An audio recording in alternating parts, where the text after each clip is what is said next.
Hey. Hey, we are live. We're back. We live. Hi everyone. Hey sisters. Hey. I know we're doing boomerang. I know, right? We just pay for some apps, but it's all right. We're cheap. Exactly. How have you been? How's the week been? It's been all right. Can I just say, your earrings, darling. Where did you get them from? Oh, yes. I went to a lovely kind of craft Nigerian independence event over the weekend, and I'll put the details in the blog. I came across a lovely lady who was selling and making jewelry. So really lightweight and just, they're metal. I want a pair. They are yes. So representing the motherland on all fronts. Wait, hold on. Happy Independence Day, Nigeria. Yeah. Oh, no. That's the wrong trumpet. No. Yeah. Woo! Out of myself. Oh. You know I haven't sung in a while, boy. It's all good. I remember back in the day when we go to the Nigerian Independent Day raves. Remember in London? Yes. Wait, where was it? SE1, not SE1. SE1? SE1. Oh, no. I remember. We used to do a few. There were a few. Yeah. Remember when we went VIP when we were driving? We drove Dad's car, the nice car, and we parked up literally under the bridge. Went in. And there was a huge venue, right? But it was like a big Nigerian. I remember that. Oh my gosh. Yeah. Somebody remembers it. Back in the days when I was young, I'm not a kid anymore. Hey, we are young. We're only a quarter of the way through our lives, or maybe a third. We've got many years to go. Many years to go. So as far as topics, so I was thinking about this. It's my turn to kind of think about a topic, and just so that just so that it's fresh and we're kind of in the moment. I try not to give away too much to the ladies. But I came across an interesting Twitter thread. I think it's a couple of weeks old now, but it was along the lines of what would you do if? And there were a couple of things, and there was one like, what would you do if there's like no men in the world? What would you do if you were this, if you were that? And people got in their feelings and had some really interesting conversations. But it got me thinking about how, as Beyond the Line, there is this notion of, are we living truly beyond the line? And the question that I posed myself to challenge myself to answer that question was, as women, are we living within the boxes and the parameters that society has defined for us? And so the question I'm asking is, what would you do differently if you were a man for a month? Oh. Wait. I'm going with the question. Yeah. You see where I'm going with the question. The idea is... Yeah, no, absolutely. What you don't do, because you're a woman, that if you were a man for a month, that you would do. What are those things? Right, let me put the question out 1 second. What would you do if you were a man for a month? Now, there are probably some deep things and there are some shallow things. Some shallow things, I want to run around without a top on. I think, man, I'm jealous. I see a grown man, jogging, like bare chest. Yeah. And when it's like really hot and stuff. Nice. Yeah. And if a woman do that, she's crazy. Yeah, cray. I'm thinking way lowbrow here. I'm like, I would love to know what it's like to have a willy. Just to play with it. Dangling between your legs. Nah, man. Eyes. I'm not gonna lie. And also, I'm really sorry, this is an adult moment, but to know what it's like to be able to orgasm every time without fail, that just dream. I think without doing that much. Yeah. Like what? Having a boner on the bus and in front of class. No. I think mine is different from little conversation in a different direction as of what I intended. So yeah. They're important. Those things are important. No, I don't lie. That was the first thing that came to my mind. But getting a bit more deeper and thinking more kind of, Well, the thing is, if I was a man, I'd be a CEO, and because I've obviously had experience of being a woman, I would I would like hire just bare women and stuff. And then when I change back into a woman, I'm like, huh? So let me challenge you. I want to challenge you to the fact that you believe that you would already be a CEO. If you were a man, you would be a CEO. Whether it's a CEO or a much senior, probably all the stuff I've done, mate. Yeah, if I was a guy and if I was a white guy, 100%. definitely. Oh, well, so yeah, are we black guys? I'm just making it about gender, and I'm not coming for gender and like let's start a gender war. I'm just really using it as a way to think about us as women. Is there anything, and maybe holistically, like Titi said, like if I was to look back over my career, would I be in a different place now if I was a man?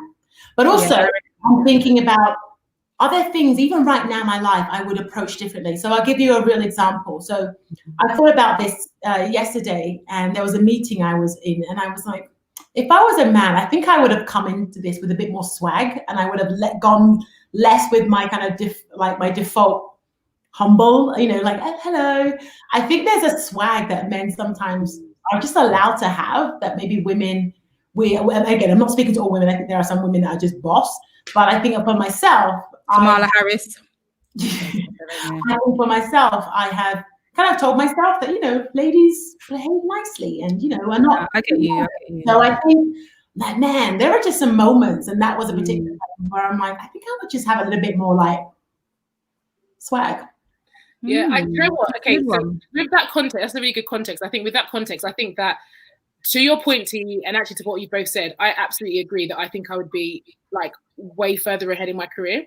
Because I think the moments, when I think about the moments that stop me, it's been moments like that where you're like, do you know what? Let me not be the aggressive black woman. Let me fall back. Let me fall back. Whereas I watch, and then, but also what's interesting, and I recognize that I have a bias towards men.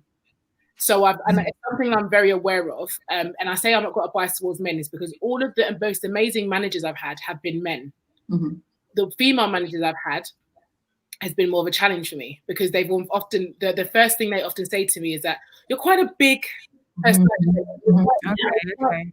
And you just need to bring it in, and they're talking about it in the context of like the corporate world. Like, you're quite a bit, you're basically enough. Bring yourself in the corporate world.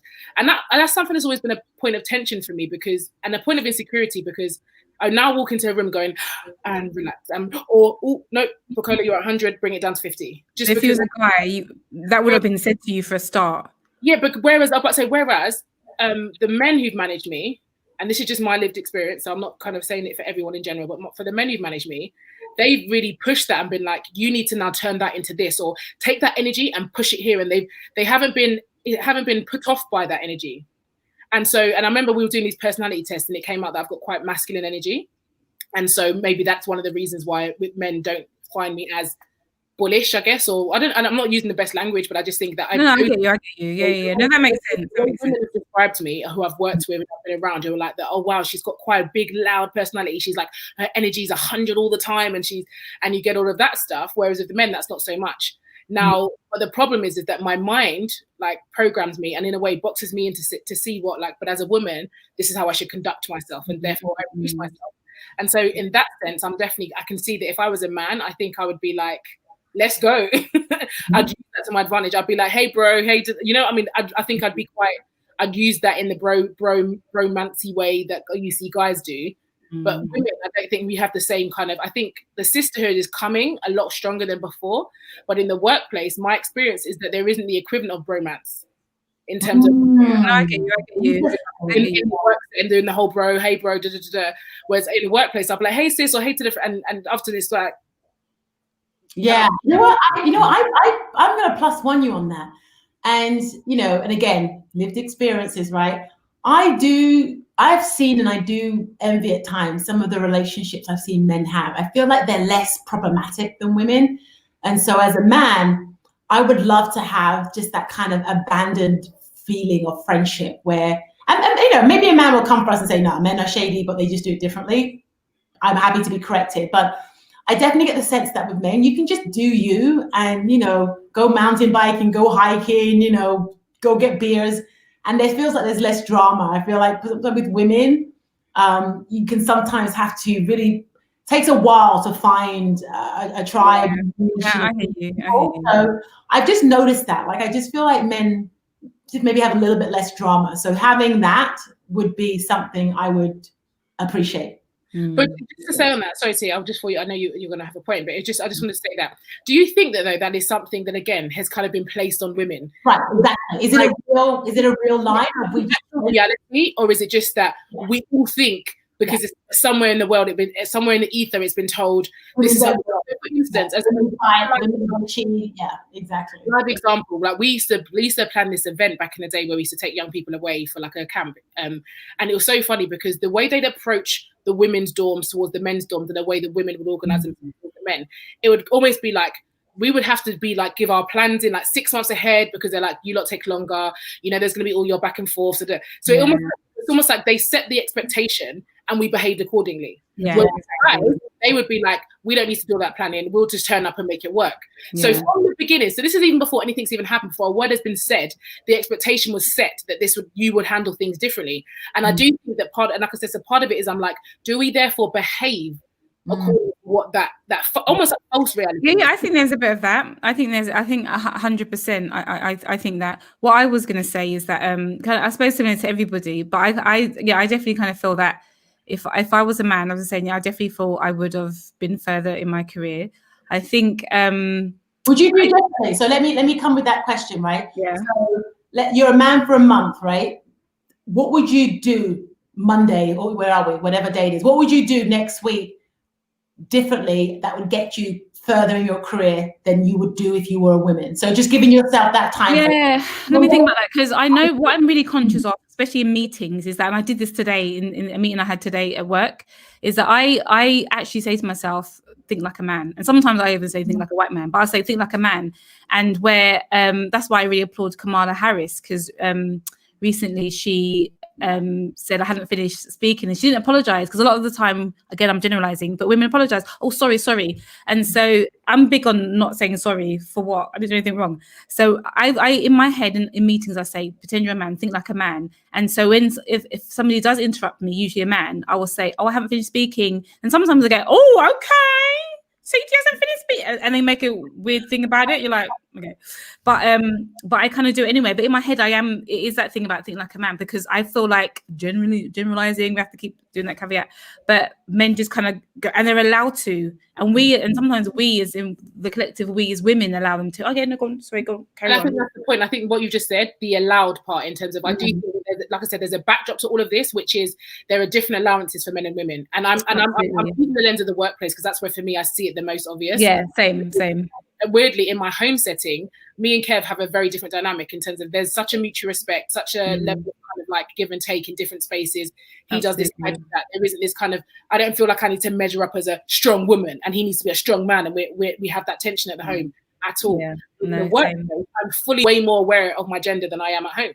Like absolutely. Absolutely. Because I feel like a lot of people at home are not, and so I feel like some people would be like, if I was a man for a month, I'd be like, I would take my turn to look after my kids. And for wives, for mothers, wives and mothers or partners, if you know that phrase, right? When a dude is looking after his kids, he's watching them, or he's taking care of them. But with women, it's just like a default. I think the thing that women is the default. I'll watch the kids. They belong to you, right? Half yours. even the kind of the way they approach it, like, oh, don't worry, babes, I'll watch the kids. Well, yeah. Like, I'm not going to applaud you for doing that. Oh, yeah, they want to. Anyway, that's another thing. We don't digress though, because we can digress there. But to the point about being at home, I think the one thing I would be as a man, I think being a man would present me the opportunity to be a father. I think that would be really interesting dynamic for me to understand. Like, do you think that?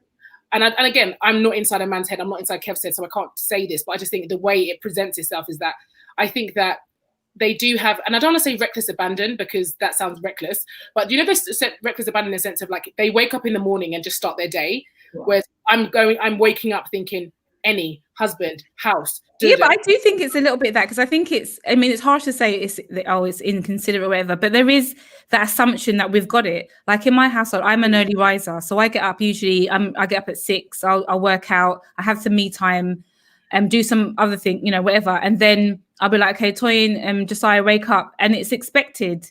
And it's almost like we're a team, but there are some default stuff that we do. Yeah. Do you know what I mean? I think I would summarize that, and I've heard friends say this, and I've heard friends really struggle with this notion that their partners as men, they get to check out when it comes to like parenting. Yeah.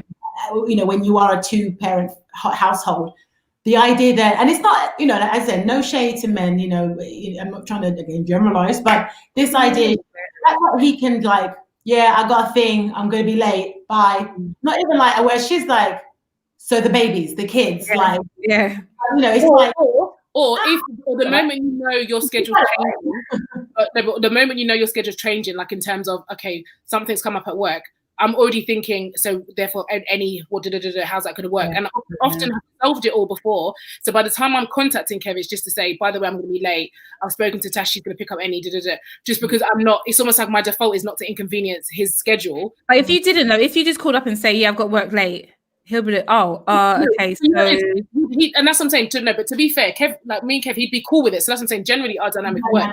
But I just mean the thought process that goes behind that. No, but that's what I mean, though. His thought process might not be to be like, okay, cool, that's good. Well, okay, because I'll drop it in here. You would have to do that first. Yeah, he said to me also that his first question will almost be to ask me, so what's going to happen? Yeah, the problem solving gets handed on to me, so I'm like, because and then because that's almost a weird default, I almost problem solve before I even give the call in the first place. But from a fatherhood perspective, I think but like I said, I generally am not so aware of that kind of tension. Whereas in the workplace, like I said, I walk into meeting rooms constantly, like you both said, where I'm like, and so I think if I was a man walking in those spaces, I think definitely the ability to walk in the room and just be like, hey, and have that romance connection with people. And just automatically take up space. They just automatically fill a room, fill a meeting room, fill a conversation. They just take up space. Yeah. Because I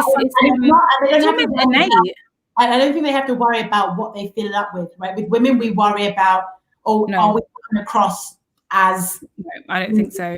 My perception as a man, you just like, I'm just a man. They just do it. I don't think that. They don't think about it. They don't check for their hair. And they have different types of microaggressions than we have. If we're talking, say, like we are talking about like black men, black women. Like, do you know what I mean? So I feel like, shoot me down, whatever. But I feel like women carry more. I feel like we have to think about more. We have to think about. So we would be more carefree. I get this sense that we would just be way more carefree and a bit more. Yes. Because I feel like women, we may have some of that. Again, I'm generalizing. We may have some of that anyway, but it's not all the time. I kind of feel like with men, it's more times than not. Do you know what I mean? I just kind of feel like they just. What about appearance? Like, right? What about physicality, appearance? How you feel about yourself? Oh, actually, I don't know what it's like to wake up, get in the shower, like put my head in the shower, everything, and put cream on my body, and just leave, and that's it. And when I say put cream on my body, I'm talking about that is my routine. Like I cream my face or whatever, and I'm good. There's no like adjustment here. And obviously, if I'd have a beard, so I'd do that. My beard game would be strong. I would love to. I don't want to know what it's like to have a beard, but I think I definitely want a beard just so I could see. So I think, but that the idea that you can genuinely get up and get ready, like don't get me wrong, as a woman you can of course choose to do that. Whereas I can't walk into the workplace fresh in the shower with a shiny cocoa butter face and walk in the workplace because I'm tired. Who told us that we have to, like, this is why I'm challenging, right? The things that we wish we could do as if we were men for a month. Yeah. We don't do them because, and I think some of them. Then we go into other conversations about standard of beauty, and if we had no paint on our face, that's. Yeah, the thing is, like, I've had barefaced moments, don't get me wrong, but I just mean, I think that even the way I look at myself, I'm like, girl, go back. Put on something. Like, we do live our lives through the lens, male lens, a male gaze. I feel like that's... That's the way the world is set up, right? Exactly. I think the idea that growing old as a man, like if I, is another thing altogether. Like, yes. Let's I'm not gonna lie. That's one thing I'm gonna say. I'm not gonna lie. I've never been like one of those people that's like, when I get old, I don't worry about things like that, like all the time. Like, with people, I don't use anti-aging anything. I'm just like water and see how it goes. But because for me, generally, I'm like Kevin. For me, anyway, I'm like he's getting finer and finer and finer with age. He's genuinely doing the whole get finer with age, and I'm looking at myself. And I'm like, girl, you'd be looking better when you were 25. What the hell? Like dress sense wise and all that stuff, definitely coming to my own. But body wise, I'm like, but to be fair, that's again women's views in terms of what is beautiful, whatever. Yeah, and they don't put that. I do think there is a sense that men can age where like their bodies can go soft, they can get bellies, they can get, but with a good outfit, with a little bit of speckled grey beard, they get away with it. Whereas I think if women age and change and shape in the same way, the expectation is different. Like, like me and Kevin's body, we're like for like, bro. Like, what are you saying? But we won't be. I mean, think about industries, think about actors, think about models, thinking about. Do you know what I mean? And it's a fact that, you know, like men in their 50s, 60s, 70s still get really good acting gigs where you've either got Meryl Streep or I don't know. But that's what I'm saying. Some men, it's good that men that look after themselves are amazing. We should all look after ourselves. But I just mean that men do have the ability, for me anyway, when I see more, men seem to be able to kind of get a bit softer, get a bit more. Yeah, absolutely. And it's still, they can let it out. Like, but if they lose their hair and they've got bald hair, it still works for them. Listen, I'm telling you, I feel like if we lose our hair, if you've got good dress sense, if you've got a beard, and you're a nice person, I think that's you kind of win. I feel like you can eat bad. Like, I feel like you don't have to be as. Oh, that's what I do. I eat everything. Yes, you know why? Because we'd have better metabolism. We'd have better metabolisms because obviously men do. So If I was a man for a month, do you know what I would do? I would go to the gym for a month, and because then when I transform back to a woman, the weight would have gone back. Snatched. For me to lose one small grain of rice weight, it's a year's work. Kevin loses his weight. Yeah, same as Toyin. Yeah. It's his metabolism. I'm jealous. I'm actually jealous of my husband's metabolism. Yeah. Like you were talking about PK, right? He's been cycling, drops 50 pounds. Do you know how long I've been like keeping fit and working out? How much have I lost compared to when Toyin's there sneezes for a day? It's just so not fair. It's not fair. And